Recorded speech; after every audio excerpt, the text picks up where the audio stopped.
at this 158, episode 158 of The Sound. And tonight, a very special guest, one that I've been going after for a while and that I absolutely adore as an artist. I'm going to show a picture later on that y'all promise you can't make fun of.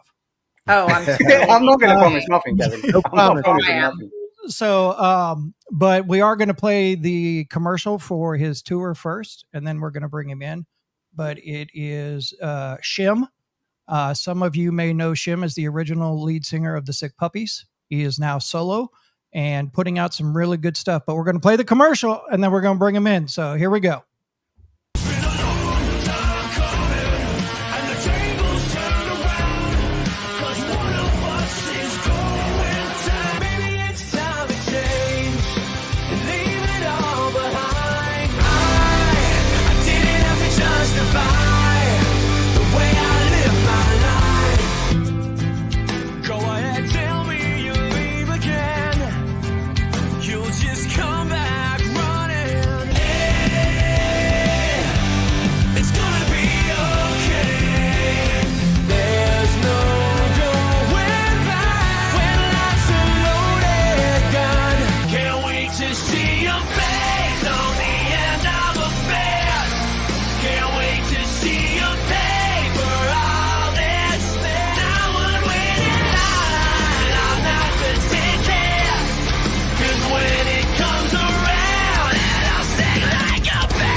That is his latest single, Sting Like a Bitch. And we are going to bring Shim into the show right now. Shim, how are you? Buddy, looking good, man. It's good to see you, Kev. How you feel, man? I feel great. And I was telling I'm sorry that I'm not from the Architects. You can oh, God, you heard that? Oh, yeah, he definitely heard that. Just promise me you'll keep it clean from my interview, okay? Right. I promise. Thank you.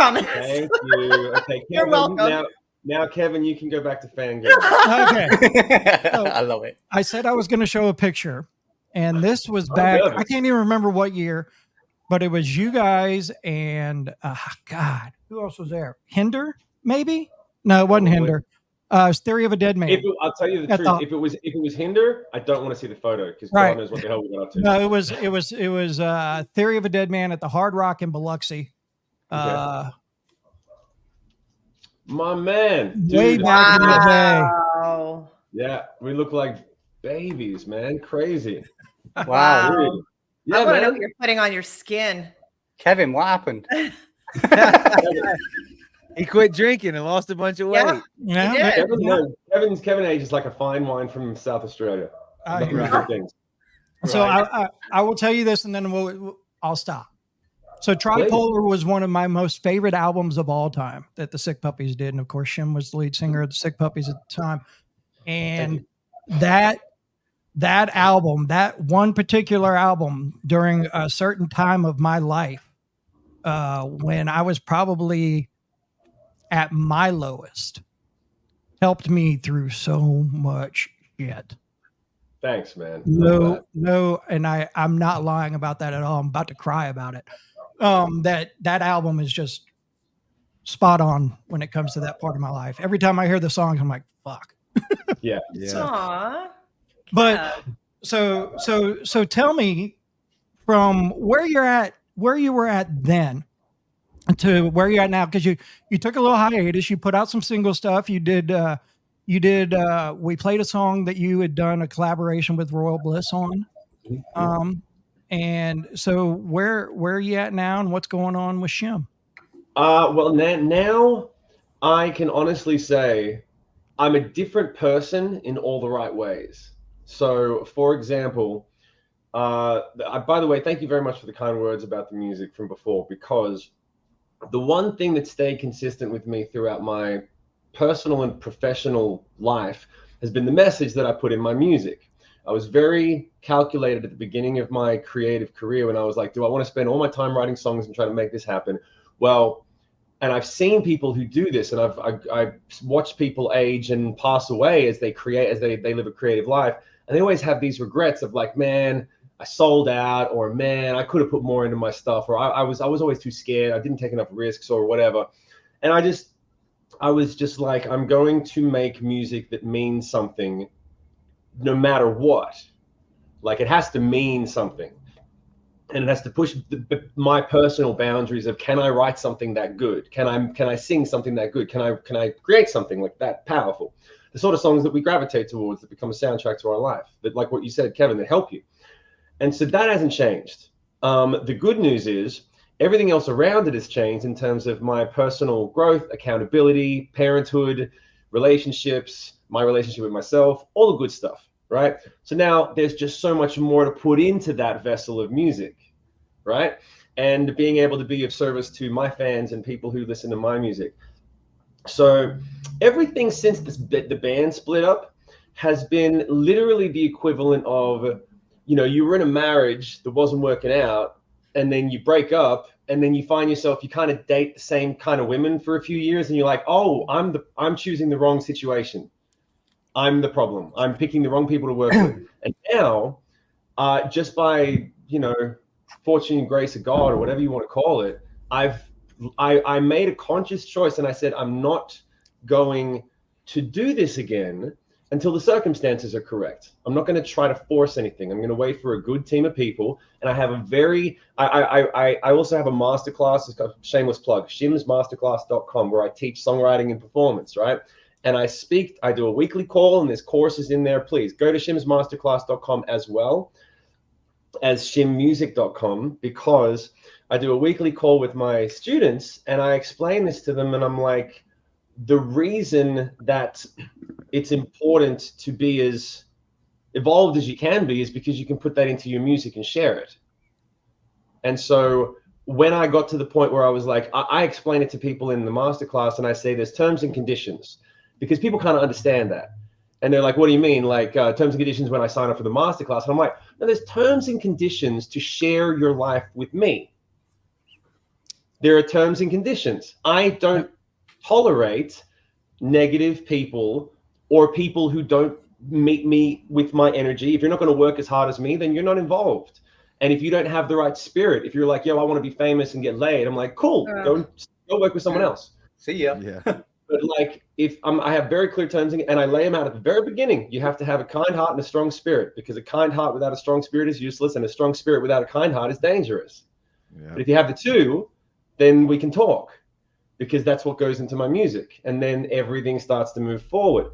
And those terms and conditions change the game for me. And I talk about it like this because I think it's important for everyone to go, yeah, what are my conditions? What are my terms? Do you have any? Have you written them down? Do you speak them? Maybe if you do, things will change. So my shit changed the moment I wrote down the terms and conditions, and people started coming to me and being like, hey man, I remembered that song and that music. Can I help you? And then John from Curtain Call came and said he was going to help me out, and we've been doing some damage together, man. We got a great tour, great bands, great stuff, like great team. It's fucking game on now, guys. And I will tell you this: you talk about the tour, and all four of us here, we talked about it. We had it. We thought we had one of the dates, and it ended up falling through for us because we don't have our own venue, so we got to kind of work with other people's venues. But it fell through, and I told John, I'm like, man, it fell through, but I still want to do the interview. Can we do this? And he was like, yeah, just email him, make it happen. Yeah, of course. Because I will. No, I'm sorry. I'm too famous and important. If you're not going to promote my shit for nobody. I will be at the Virginia date. I'm going to be at town. Cool. I'm going to be there. Oh, you best. Yeah, I'm going to call architects, and I'm going to tell them to fly out. That's awesome. I'm sorry, Lisa. I'm going to roast you one more time before the end of the interview on that, and no one's going to understand why. Right. They're not going to see the beforehand. They're not going to know what you're talking about. Lisa, you're coming out to a show for real? No, I'm coming to Tally Ho Theater in Leesburg. I live in Virginia. I will be at your show. You're playing with our boys in Shallow Side. Shallow Side. Yes. Yeah. They're one of mine and Lisa's clients. So I'm super excited, man. I can't wait. Thanks, man. I love that band too. They sound great. Like all the bands on this bill, Anything But Human, Shallow Side, bless you. They're great. So let me ask you, Anything But Human.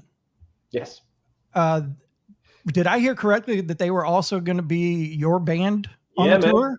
Yeah, man. Yeah, I'm rolling like James Brown. I'm doing old school. So they're opening, and then literally we walk off, we like change our shirt and come back on, and then it's the Shim show. And my bass player is going to be Jamie Lewis, who is one of my best friends in the world and a disgustingly amazing bass player and an awesome guy. And he also has his own, he teaches bass as well at the Jamie Lewis Bass Academy. If you want to learn bass, check it out. But so the band is going to be sick. And yes, the guitar player and Joel and Pat from Anything But Human are pulling double duty.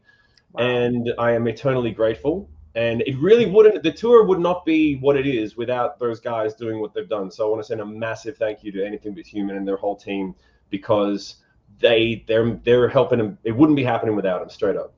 Wow.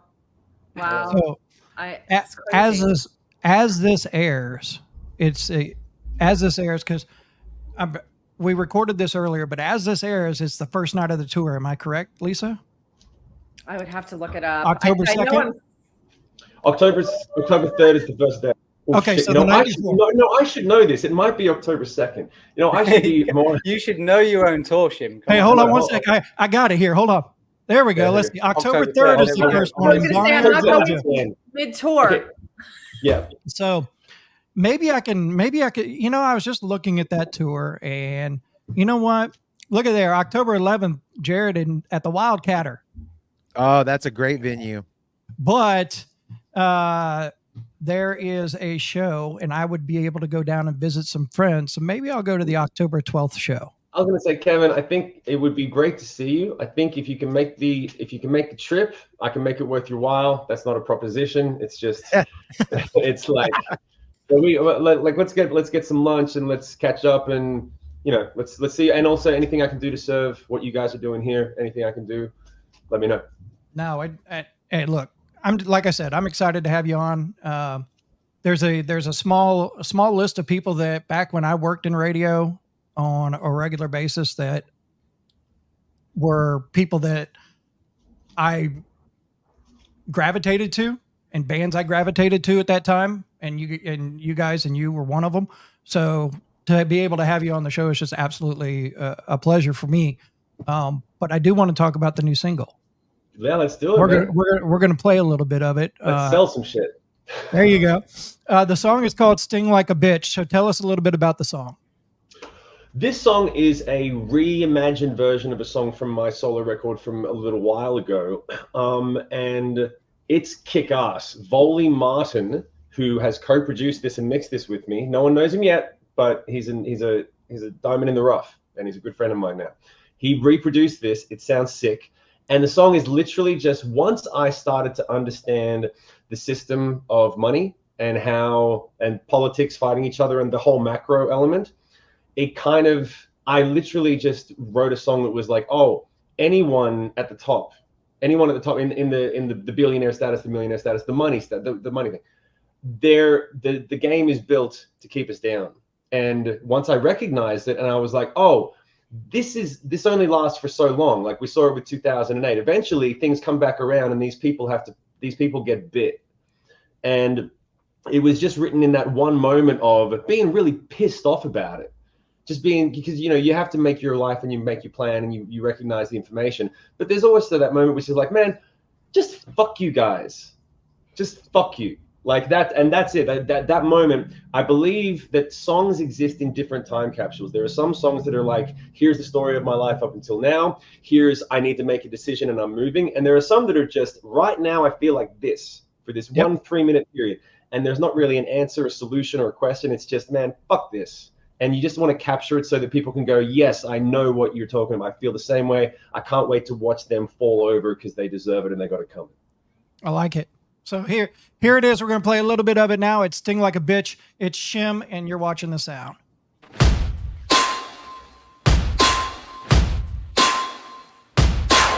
Lifestyles of the rich and blameless. You don't know why you love to hate, cause it's been a while since the Civil War, the rights movement of 54. Selling hope, slinging dope, stealing votes. Now we're all on our own. It turns out you can steal a fantasy you can make real, yeah.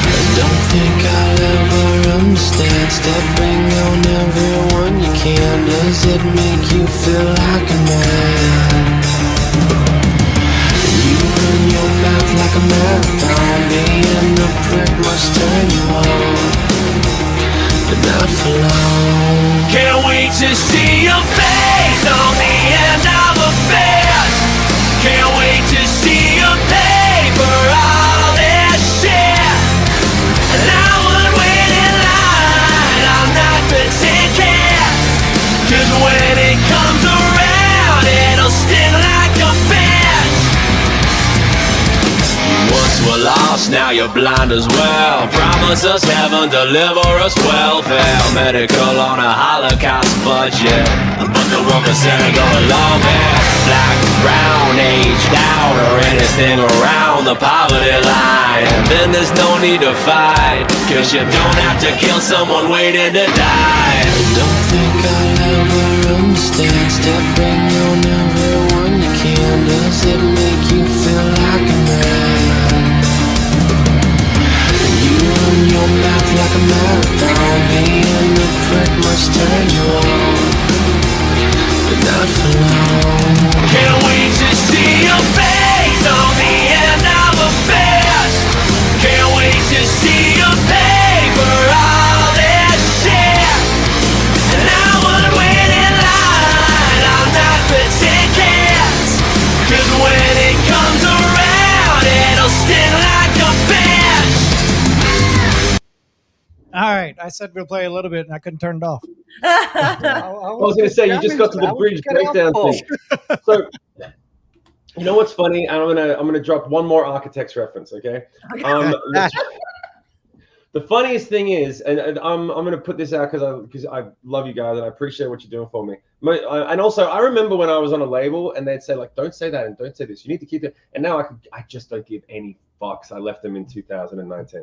So when we were doing this song and we were right at the mixing stage, and I was like, yeah, we're at this bridge, and there's like da ga ga ga, and then there's a fill, and then down down down down, where every second metal band is like, we need a breakdown and a big fat riff, and let's all cock measure each other on how much low end we can put in the section. Right? Correct. Right? That's what is going on. And then I was like, cool. So we spent like 2 days going like, can we put this synth underneath the guitars? How do we get the most low end? I want my dick to measure up to half of these guys.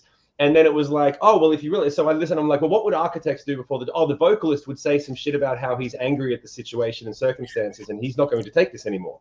And so I was like, I just ranted that thing and was like, oh, I can't even remember what I said at the time. I'm like, I don't know what it was. But I literally was just like, I just screamed into the microphone from back off it so it had a bit of a room sound. And it was like, throw that in so that it sounds like I'm pissed off before that low end. So it just really sits in that lane of the metal cock measuring bridge scenario. So Is that? Do you want me to go ahead and go into it? Yeah, you know what? I really do. I want you to. I need context. All right, here we go. Your second chances have come one too many times. Now I'll take it back what's mine.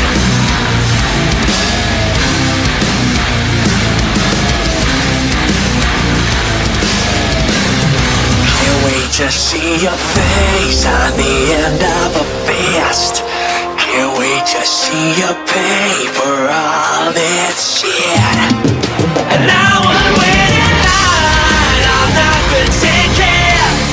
'Cause when it comes around, it'll sting like a bitch. It'll sting like a bitch. Sorry. All right, You we know got the whole song. what I'm saying. The vocal tone's got that 2005 teen angst. I'm angry at my father and I don't understand why. But then the 2024, I can stand at the urinal next to Architects and feel not unconfident. Right. That's right. That's right. Yeah. Kevin, we couldn't have played. I think that this is like an accident that I'm still doing this for a profession. I'm like, and by the way, ladies and gentlemen, fucking watching and listening, every band talks about this shit. They just don't do it on camera. Okay. Right. I mean, that's the truth, though. Yeah, This is correct. you're like, wait a minute. What did Falling in Reverse do last month? Okay, what's the patch?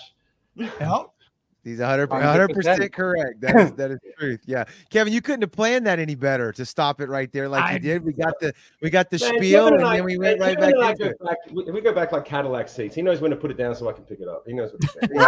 It's like it was all planned. And it almost looks like the fact that we were talking about like architects just before we started recording this. It's all just worked into this perfectly, hasn't it? I know. Yeah. The stars have aligned because they have. You see, I have red breakdown, right, Matt? You never see the dry erase board that I have here, and I get to check off things as we're going down the list, and I have written down. You're so full of shit. Yeah, 100% full of shit. Let's see. Let's talk about architects real quick, and then we'll go from there. And one thing I've just realized, I knew this before the show, but it's just sunk in right now, is we are pretty much at all corners of the globe. We are. I'm over here in the UK. Shim's down there in Australia. You guys are in America. Yep. We're hitting every aspect of the world. We are. So when it was time to figure out what time to do this, so it worked for Shim as well. And then I'm thinking about Matt in the UK, and I'm just like, this math, I can't do it. What a time to be alive. Thank God Shim sent me the world clock thing, whatever. You could slide to what time it was. You could figure out where. It's like, thank God. It's so like wait, so Shim, what time is it where you are? Right now, it's coming up on midday. Wow. It's 3 o'clock in the morning here. Yeah, it's 10 o'clock at night in Virginia, and it's 9 o'clock at night where Jared and Kevin are. Well, I got to tell you honestly, thank you very much for staying up and helping to make this happen, because usually I'm the one who has to get up at 5 a.m. and get all like camera ready and coffee and everything. It's our pleasure. And so I appreciate you guys accommodating that. And Matt, you're a fucking serious trooper for being awake at 3 a.m. for this. I'm all about the music, bro. So I do want to ask you, and you kind of broke into it real quick, and then from when you were on a label to where you're at now, the music business itself, what is the biggest change that you've seen that you either like or dislike? Well, how much time you got? And also, how real do we want to get? Get super real as possible. Well, yeah. I mean, if we want to get real, I'd actually here's the thing. I got time, and we've already gone to the effort of setting this up. Would you be interested in opening this up to a short dialogue instead of just, hey, Shim, what do you think? Yeah. Oh, absolutely. Yeah. That's what we do here on this show. Let me, because I'm interested. You guys have been doing this just as long as I have. What do you think? Like, your main question, Kevin, was like, what are the ways that it's changed in general, and what are the negative ways? Well, so I'll tell you, one of the biggest changes from when I was full-time in radio to where I'm at now, it was, all right, the band's got an album. They're going to release a couple singles, then they're going to drop the album. Now it's single, then maybe drop an album that has like 3 songs that they hadn't released off of it yet. Right. So that, to me, on the radio side of it, is just really weird. Right. So that's the big difference as far as on my view of it. But you're talking about professionally. As a fan, how does that make you feel? As a fan, I like it because I'm constantly getting new stuff. Right. But, and Jared, I think, will agree with me, is I love opening up a CD, opening up the jacket and reading everything in it. But we're old men. Yeah. That's how we grew up. And you can't, it's going to be like, literally, they're going to have a thing in 25 years. There's going to be people who are 30 years old putting little implants and being like, dude, I remember when I had to do this. It just ain't like the old days. Right. And there's always a version of that, right? But Lisa, what about you? I think the biggest evolution for me has been the aspect of social media in the marketplace and how that's driving popularity, how it's driving visibility for these bands to be able to market themselves to a larger audience. Yeah. And that's a positive. It is, but it can also be taken as a negative, because then you come into the dialogue of content and how you manifest that content, how it gets created, how you pay for said content, et cetera, et cetera, et cetera. Okay, so Jared and Matt, what do you guys? Who wants to throw down first? Jared, you got a big smile on your face. I'm thinking you've got something to say. Go on, Jared. Oh yeah, we've discussed this on the show many a times. I mean, I'm kind of like Kevin. I definitely missed albums and the progression from start track one to end. That's kind of a dying art. But I will say this. One of the things that the internet has done, we just mentioned it earlier, we're on all different corners of the globe here. It's democratized music. It's made it more affordable to produce. It's put it in the hands of more people. But the flip side of that is it's harder to cut through the noise now as a new and up and coming band. You don't have anybody to really blame it on but yourself. And I think a lot of bands are still they're struggling with that, right? They want to say, we've had bands on here 2024, like, I want to get signed. It's like, I don't know that that's the way to approach this anymore. It's not Motley Crue in the 80s. You're not going to get a, big record deal. Here's the fun thing. If you talk about the mentality of a young artist and they say, I want to get signed, if you just replace signed with validated, it makes a lot more sense. Right. Exactly. You better prepare yourself. So I'm gonna break this shit down in a minute, okay? And Matt, what do you think?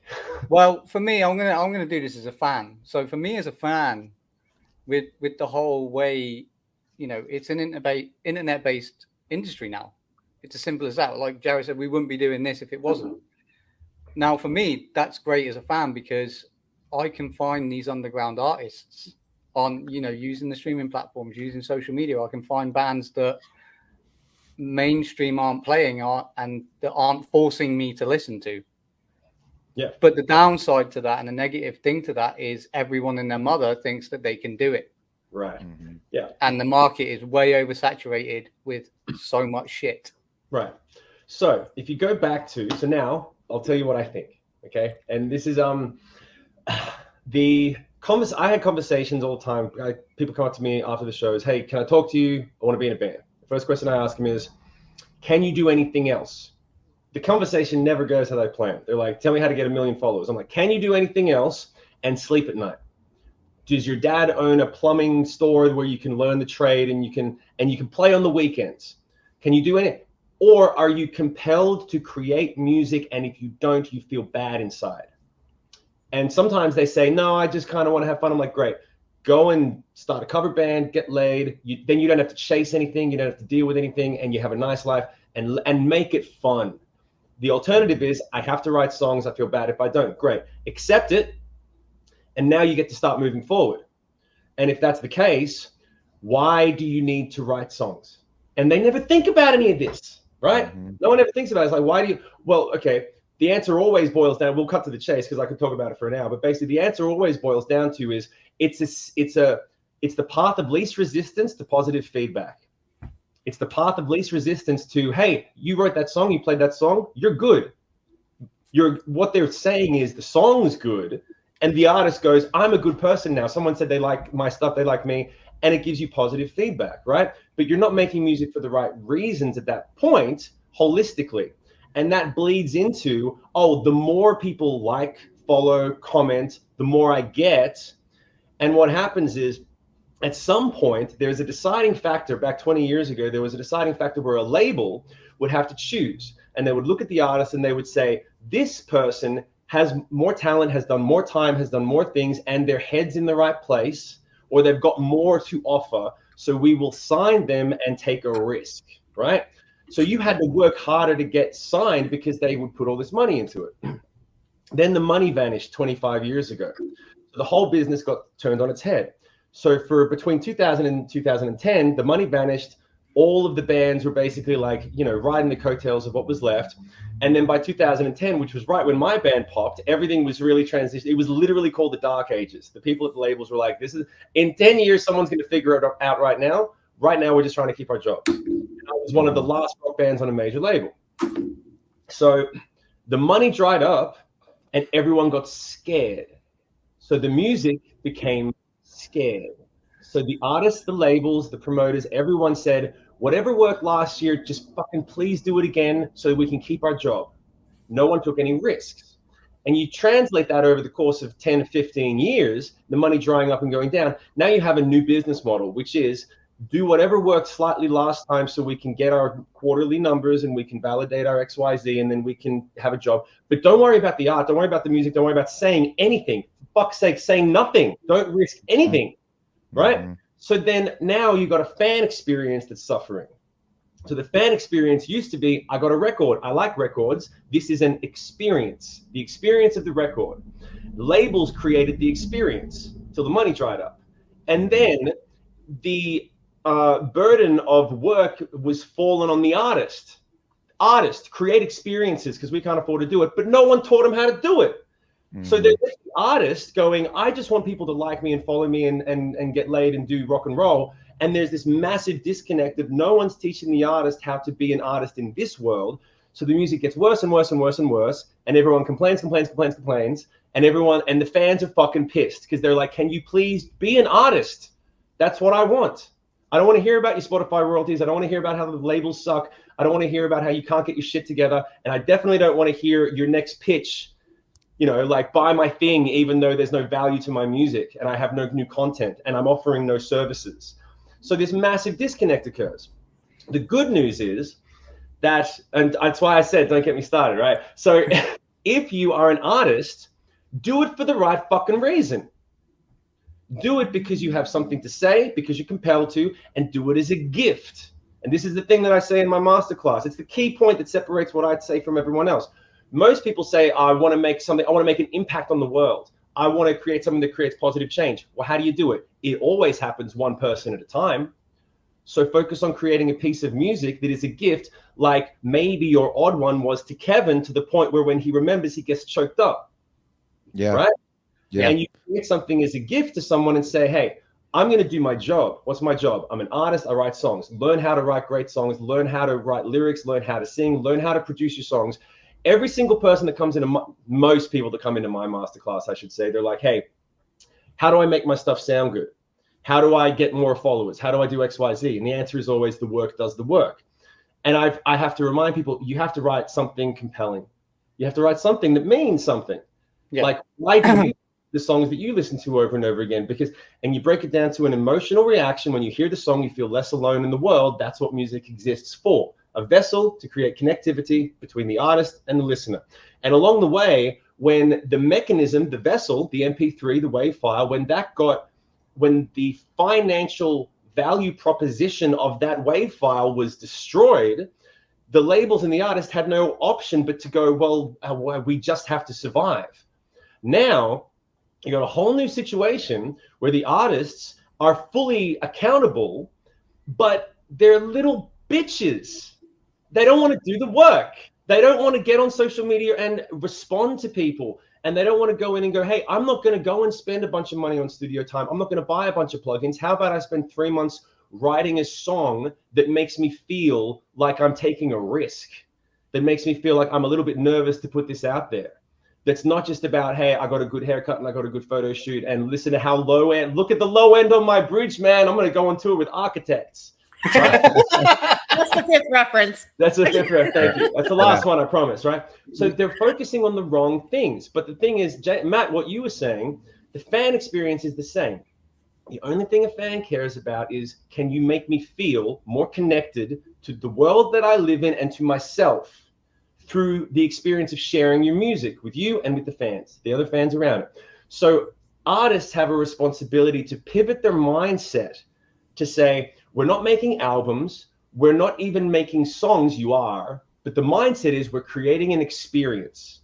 You're creating an experience. It's no different than dating. If you take a girl out, what do? Where are you taking her? Why do you ask, where are you taking a girl on the first date? What experience are you going to share with her? Are you taking her to the movies? Are you taking her to a theme park? Or are you just going to sit in your bedroom and talk about stuff? Like, the experience matters. You ask these questions when you form relationships in other circumstances. Why wouldn't you ask, what experience am I creating? Because Alice Cooper, when he was making, and David Bowie, when they were making the concept records and the albums and the shows, they were thinking about the experience for the fans. Luckily, there was money at the time. Now there's not. The impetus is on the artist to create the experience. So do your job. Don't expect the label. Labels don't have any vision. They're the ones who say, thank you for creating a vision. Now we'll connect the dots and try to support it. But your job is to have the vision, and their vision is, I want everyone to like me and follow me and subscribe, because that's what they get from all the social media content out there. Well, you can't blame them, but who's going to tell them otherwise? Because the labels don't give a fuck, and the artists are all sitting there dick measuring low-end bridges and likes. So I personally think it's a pro and a con, and it all comes down to how the artist receives it and uses it. Because at the end of the day, the people who are going to be the next 10 years, the influential artists, They're the ones who are going to embrace the holistic creation of an experience for their fan base. It's not just a song, it's not just a brand, it's not just a video, it's the whole thing that ties into an experience. And Sleep Token's a very good example of this. They don't give a fuck, and they're doing it their own way, and they're doing it you follow Sleep Token and Shim, and you'll and Falling in Reverse, because you gotta know he's landed perfectly. He took risks, and everyone was like, "You're crazy. This isn't landing." And he just managed to ride that fucking wave until finally everyone caught up. And then there was money, and now, thank God, it's exploded. And he's paving the way for this concept that I'm talking about. Take the risks, be good to your fans, do your job consistently well, make great shit, have a good team, because you better believe Falling in Reverse ain't just Ronnie. He's got a great team as well. And that's why I say terms and conditions. If your fucking drummer sucks, get a new drummer. If you're talking to a manager who fucking wants 25% of everything for doing nothing, get a new manager. Take care of your shit. That's my opinion. And I'm fucking strong about it because I had to do it. And it's not easy. It's really challenging, but it pays off, man. My fans are the best, and they take care of me. My fans take care of me. If I put out like, hey, I want to get this thing, I want to go on this tour, they will financially support me to continue doing my music. Right, and this is something bands don't realize that are up and coming in the scene is those fans are the ones that pay your fucking wages. Fucking A. They're the ones that are buying the show tickets. They're the ones that are buying the merch. They're the ones that are streaming your music or buying the physical copies of albums and shit. They are the reason why you are doing what you love doing. Yeah. Yeah. To piggyback what you're saying though too about like why are you doing what you're doing, and we've talked about that again on the show before a lot, especially speaking directly to the musicians that are on the show or the up and coming potential artists or whatever bands that are watching. If your heart's not in the right place, like if it's all dollar signs and fame and fortune, what I call like the rock star, I always hated that term, like rock star. Never liked that. I always liked the term musician, right? Because that's an artist, and if you're in it for that, you'll do it for the rest of your life, regardless of what dollars you make or with the fame you achieve, because you're a lifer. And that's the kind of people that I dig, man. The people that are going to always be a part of music in whatever capacity that they can. Those are the true artists. And we've talked about that with guys on here before, bands, that have been on the show. Those are the ones that I respect. Well, it's like it has to be in their DNA, literally. Right. It has to be who you are. You literally cannot go through the motions of your life without creating. It's literally something that gives you breath. You have to have that. And if that's not why you're doing it, literally go be a plumber, go work at your dad's shop, go do whatever. And that's cool. But unless you literally need this to survive for your own psyche, for your own joy, there's no point. Yeah. You're not going to get what you need out of it. It's with anything in this industry. Like the four of us sat here at the Sound, right? We don't earn money from this. We do this because the passion and the love for the music. And that's why we're sat here talking to Shim right now. It's because we love the genre. We've got that passion and that drive to keep going and try and help these bands get out there. And you've got to have that passion for the music you're writing. If you're in a band or if you work in the industry, you have to have that passion for those artists that you're working with or trying to support, or it's got to be there. You got to have the passion and love for it, because otherwise it's going to fall through. And also this is it's a really rough road. Like you can't tolerate this lifestyle if you don't have it in your bones. Like I've talked to other entrepreneurs along the way, and they're like, so how does the music business break down, and where do you get paid, and what do you have to do for it? And like why would you do this to yourself? Like why? And like, because you have to, because we have to. We know we're all crazy, but it's like if we had to go and work in a cubicle or own a small business that made toothpaste canisters and sold them on Amazon, we want to fucking it's the worst. Like Lisa literally instinctively rolled her eyes. It's the worst.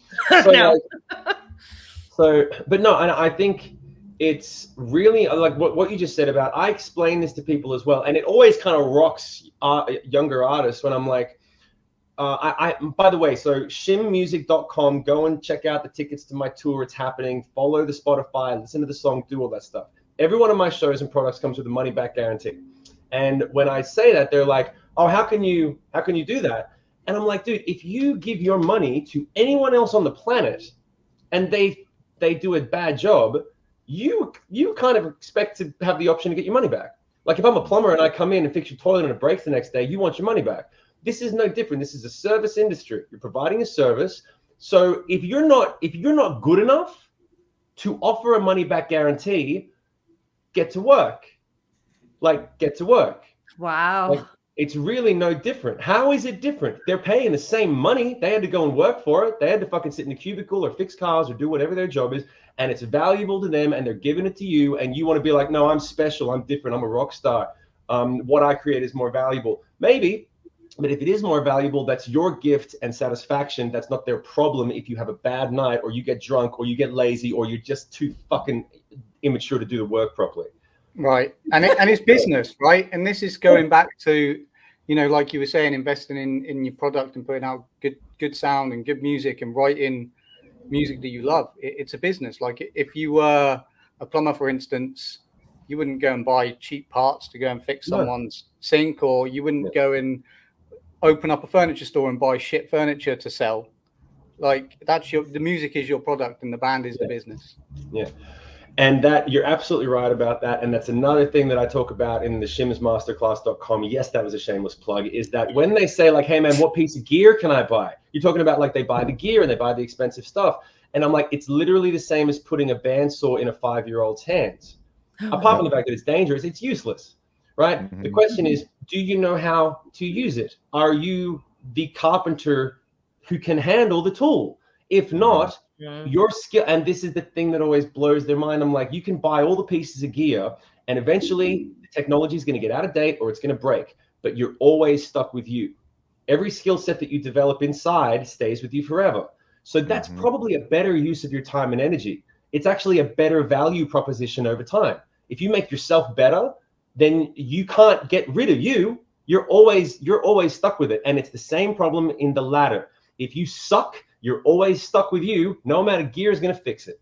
And I have a question based on that, actually. Mm-hmm. So a lot of times artists that I come in contact with, a lot of them don't feel like they need to have vocal lessons, or there's other musicians who are like, oh, I don't need lessons. And my argument is, yes, you do.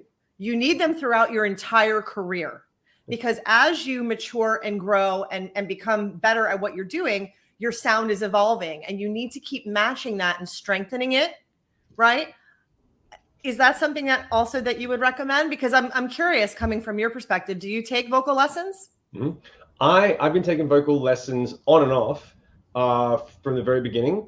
I actually work with, and you've given me a great opportunity for another shameless plug. Go for it. I am the only affiliate on earth of the Ken Tamplin Vocal Academy. Ken Tamplin, who's a good friend of mine now, is the best vocal coach on the planet. He owns, just go to kentamplinvocalacademy.com. It's KTVA.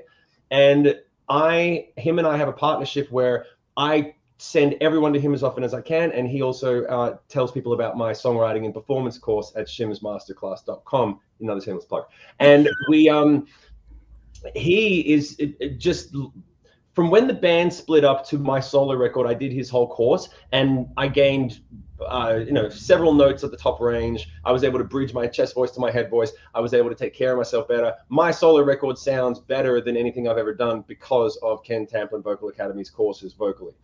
And the same way that when I released Thing Like a Bitch that you played earlier, a lot of people are like, wow, I didn't know you could sing that low. Well, that sounds really different to you. And I'm like, yeah, I accessed that because of Ken Tamplin's Vocal Academy. Like I got better. And I find it funny if someone's like, well, you've already sold 1 million records. You already had a #1 single. You're done, right? I don't want another #1 single. Right. I don't want more. You don't want to sell another 1 million records? Yeah. You don't want to keep playing kick-ass shows. I don't want more money, more songs, more hits, more life, more experience. So why should I assume that I get when I don't give?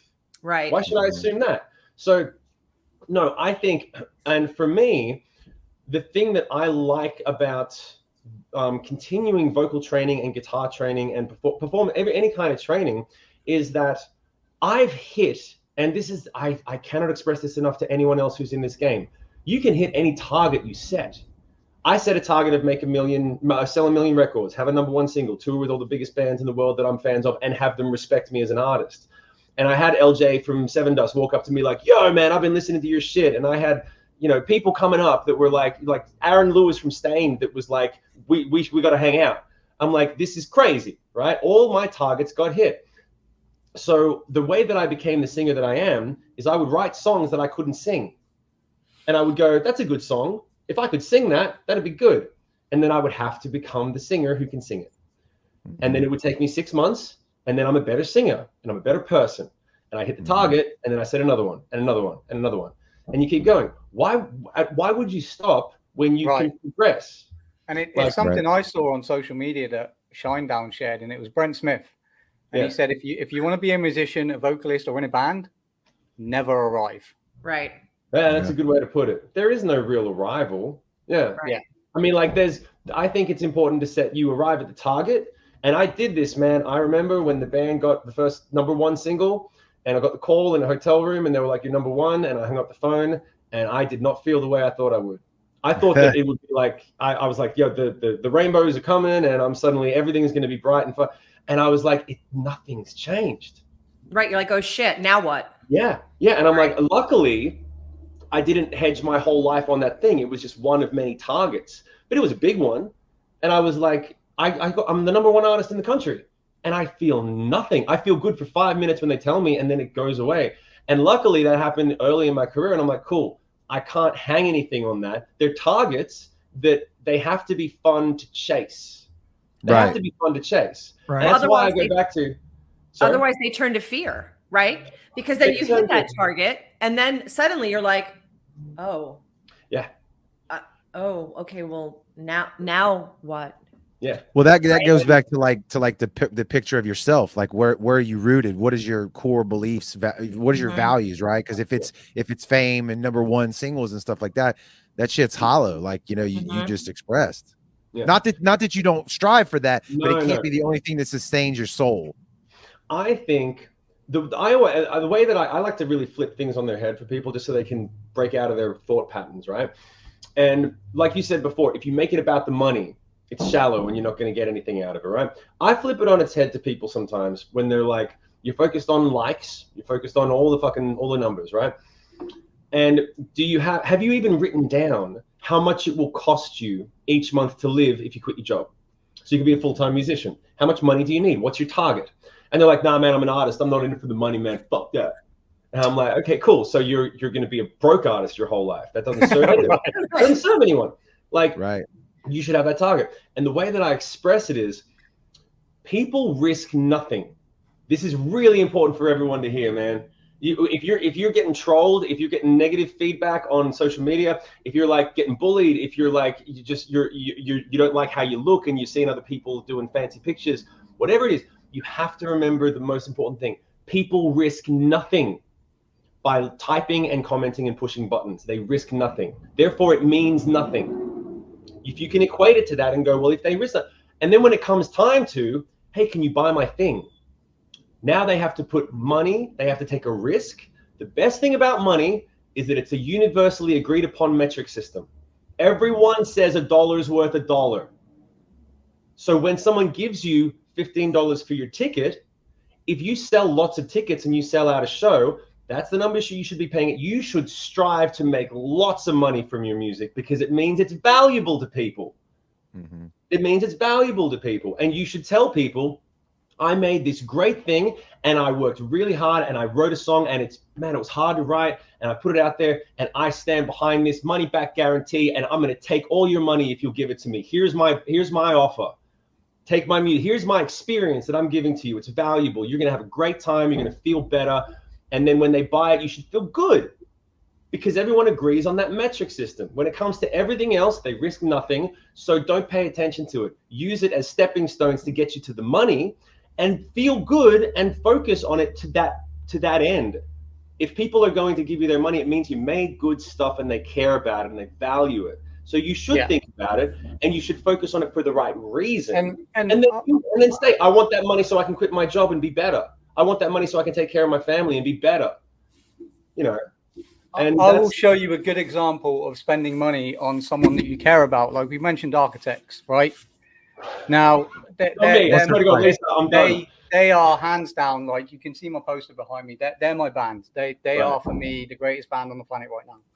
Now, when they dropped the Classic Symptoms of Broken Spirit, I spent over $300 on vinyls. Fuck yeah, man. Because I love Architects. Yeah. You know, and it goes to show that if you're putting out something that people care about, or you're giving them that experience that, you know, people care about, they're going to spend the money. Yeah. Mm-hmm. You know, and that's how you make a living out of it. Yeah. Yeah. Agreed. You know, there's a prime example there. I've just shown you all the vinyls. Like, that's $300 worth of vinyls of the same album. Yeah. Yeah. Yeah. Yeah. No, We have them in different variants. Okay. Anyway. Yeah, they're all different variants. They're the isotopes. They're the signed copies. I just bought every single copy that they basically did. You know? Yeah. But that goes to show that if you're putting something out, like people relating to the lyrics, people resonating with your songs, you engaging with them as fans, you putting on a killer live show. Yeah. You're creating an experience for them. Yeah. Well, I can't. 100%. I'm super excited for the experience that I'm going to get in a few weeks. When is the last time that you've been to the States? Oh, I mean, I've been coming back and forth for visits and work and stuff, but in terms of touring, I haven't toured for 5 years. Wow. Oh, wow. Yeah. So I tell you, man, I've been really lucky. And the reason that I'm invigorated about the way that I speak about this stuff right now is because when I booked a few shows, I was surprised in the best way that there was such positive feedback. Like, yes, you're coming back. Let's go. Where are the shows? Let's go. I just didn't expect, because, you know, I've been dormant for a little while. And I was just it was really fucking cool, man, that to put out some stuff and people go, yes, thank God, like we want to come and see you. And so I was like, great, let's make it big. Let's get the big band. Let's get some good bands. Let's do more shows. Let's make it an experience that takes us all the way to Thanksgiving, and then make a plan for next year and do it properly. Well, what I love about this tour in particular is that it's at very intimate venues. These are not gigantic venues. I know that the Tally Ho Theater only has a certain cap. I know that 2 days later, you're going to be in Mechanicsburg at Love Drafts. I go to that venue all the time. Yeah. Very intimate. Yeah. These are the shows for me, and I think for all of us here on the podcast, these are the shows that we gravitate to because it gives us that experience. So I cannot wait to get the full Shim experience. I'm so excited. Do you have anything special planned? Yeah, I do have a couple of special things planned, but I'm not going to tell you. I want you to, they're going to be at the show. Well, there's one thing I have, this for anyone who's on the fence about coming to a show. There are going to be a couple of merchandise items that you cannot get online that aren't going to be anywhere. And what I do is at each of my shows, I raffle off old CDs of mine from my collection, like old out of print ones that you can't get anywhere else, including the band's very first EP that I produced and paid for. There's only like 500 copies in existence. So I'm bringing some of those out and we're raffling them off for hardcore fans. And don't get me wrong, it's completely self-serving. I just want to get people in the doors. So like, that's going to be an extra little push. But you can buy a raffle ticket for like $10 and get like what's effectively like a $500 package, because those things, they don't go on sale very often. And there's only a few of them. So that's going to be a fun one. There's also, we're working on a cover song that is going to be very unexpected, but it's going to be lots of fun. And I'm not going to drop it. And yeah, no, I think the reason that I wanted to focus on doing this kind of tour is because it's a really good way to start off it's a really good way to finish off the year and let everyone know and get the ball rolling for next year. Because next year we ain't gonna be in the clubs. We're gonna be doing some big things. So I wanted to reconnect with everyone and just, you know, have an opportunity to revisit and start from where the band started, and give everyone that experience so that we can get everyone feeling good again, and then be like, cool, now next year let's kick some ass. So next year, are we looking at me coming and seeing Shim in the UK? You know what? We actually are. Yeah. Yeah. Nice. Yeah, it'll be later in the year, but yes, we're talking to people already. Yeah. That's what I'm saying. I was fucking like happily shocked when I was talking to John from Curtain Call, and he's like, "Yeah, we're getting calls from the UK. We're putting a couple things together. Like they still remember. They want me back there." And they're like, "Yeah." So I was like, "Great, this is cool, man. It's really a gift. That's why I'm as passionate as I am about this. Because like, if I'm gonna get another chapter, I'm gonna make it count. I'm give as much as I can to everyone who any value I can give, I'll give it." This has been an absolute blessing of an interview. Holy cow, man. You have been one of the best guests we have ever had. I have loved this conversation. Hold on, just let me hearing your thoughts. check mark on this dry erase board real quick. What a prick. We normally say, I mean, tickets are on sale now. Where can people buy tickets to? Shimmusic.com. We literally yesterday we just got the Bandcamp all set up. So if you just go to shimmusic.com, the Bandcamp is set up connected to that. And also go to, if you just type in Shim, SHIM, into Spotify, they're going to pop up naturally if they're anywhere near you. But go and check it out. Use your thumb. I tell everyone, use your thumbs. Type in shimmusic.com and go to the site. Don't just wait for something to show up on your feed, because I don't want you to miss out. So yeah, use your thumbs, type in shimmusic.com and go and see if there's a show near you. And if there's not, fucking drive. Absolutely. Drive. Right. There you Fucking go. drive, dude, I do it all the time. Like literally, you might see me 2 nights because I might go to Mechanicsburg and drive 3 hours to go to that show. I'll make sure. Please let us know ahead of time. Anything you're going to do, just email John, and then we'll figure out anything good we can do for you guys along the way. And by the way, just want to be clear and on the record, anything I can do for you in the future for your show or for artists that are on it or for anything you're doing, please reach out and let me know. Anything I can do to support or to educate or anything. Just let me know. Okay? I'm glad you said that, because I was going to ask. I know you said your tour goes out to Thanksgiving-ish, right? Is that what you said?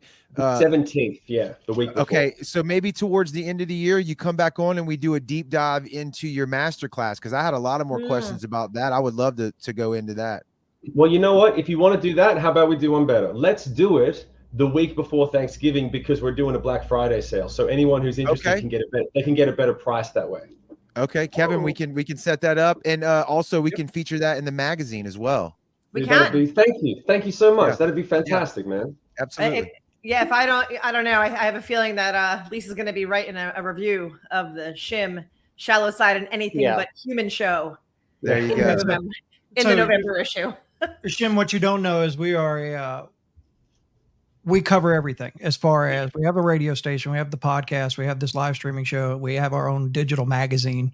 So we try to cover everything we can in every aspect of the music scene that we can. What I would love to see, and we're starting a new thing called Riff TV, which is going to be on our Twitch channel, which is basically we're playing music videos. But what I would love is for Shim to come on and react to some of these underground bands that he doesn't know about.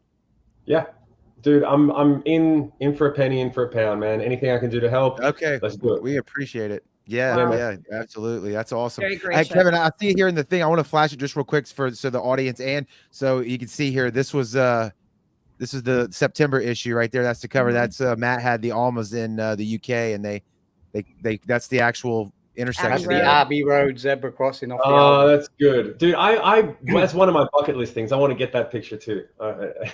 Dude, you come to the UK, man. We'll make it happen. Yeah, man. Let's put that. Let's make that happen. And if you need, by chance, if you need a tour manager when you come to the UK, we know a guy.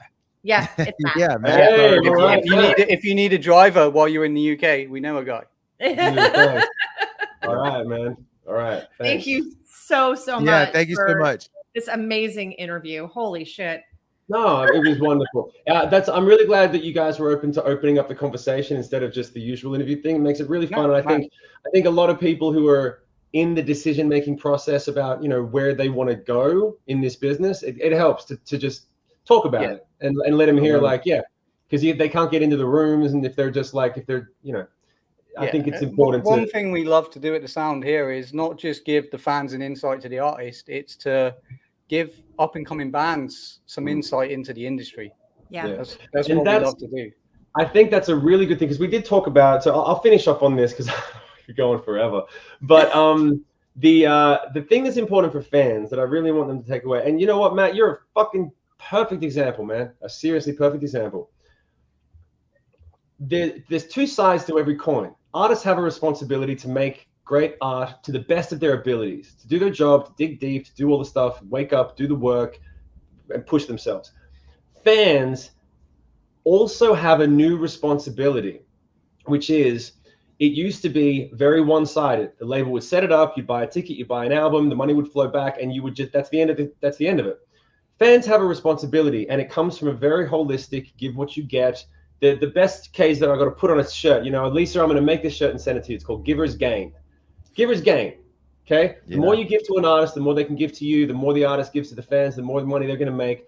It's a cyclical thing. So fans, if you want your experience to be better, you are fully able to reach out to a band and say, I love you. I'd like you to do X, Y, Z. If I could find a few people that agree with me, would you do it?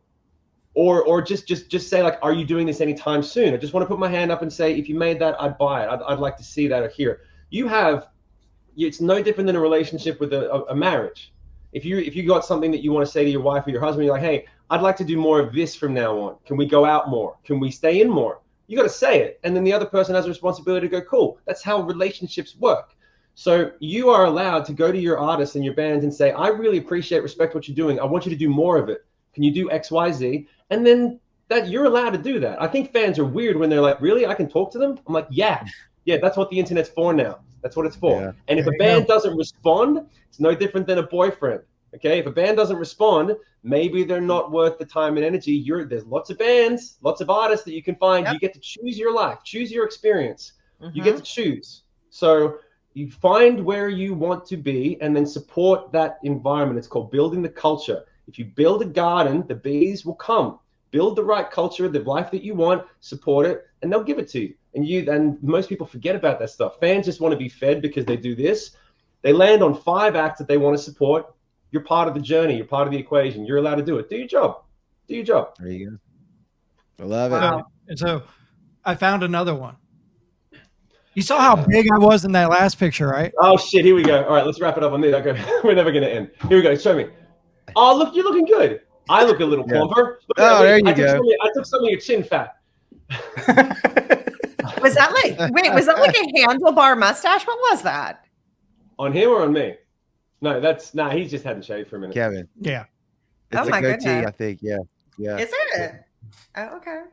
Yeah. That was CPR Fest on the beach in Gulfport. God, Wow. Long time Well, ago. Kevin, I'm looking forward to seeing you at the show. We're gonna make it happen. My man. Excellent. One way or the other. Yes, man. All right, and then All right, I said, anything I can do to be of service to you, please reach out to John and me, and you got my email address too. We'll just make it happen. Yes, sir. Thanks again. And the same goes the other way. Anything we can do for you, let us know. You're doing it now. We appreciate you. We appreciate it. Thank you, sir.